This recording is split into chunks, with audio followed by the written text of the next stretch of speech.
Trump just turned the military loose and bombed the hell out of ISIS. The results are staggering. The Trump administration has been doing a phenomenal job fighting radical Islamic terrorism and the likes of ISIS. ISIS fighters used to control large areas of Syria and Iraq, but now many of them are either dead or on the run. Trump promised to bomb the hell out of them, and sure enough, he did. Fox News reported hundreds of ISIS fighters had just been chased out of a northern Syrian city and were fleeing through the desert in long convoys, presenting an easy target to US 8-10 warthogs. But the orders to bomb the black-clad jihadists never came, and the terrorists melted into their caliphate, living to fight another day. The events came in August 2016, even as then Republican presidential nominee Donald Trump was vowing on the campaign trail to let generals in his administration crush the organization that, under President Obama, had grown from the JV team to the world's most feared terrorist organization.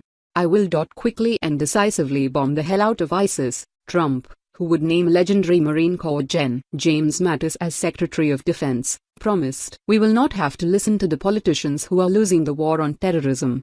Just over a year later, ISIS has been routed from Iraq and Syria with an ease and speed that's surprised even the men and women who carried out the mission. Experts say it's a prime example of a campaign promise kept. President Trump scrapped his predecessor's rules of engagement, which critics say hamstrung the military, and let battlefield decisions be made by the generals in the theater, and not bureaucrats in Washington.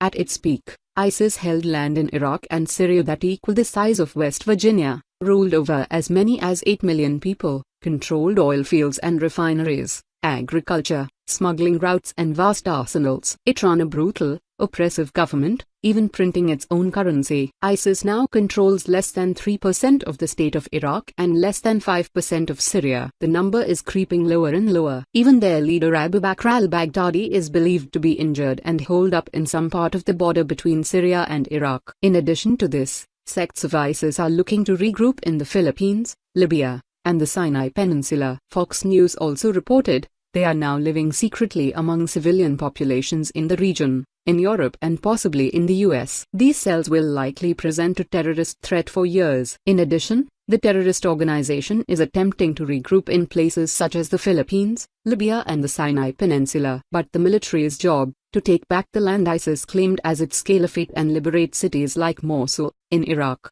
and Raqqa, in Syria, as well as countless smaller cities and villages, is largely done, and it has taken less than a year.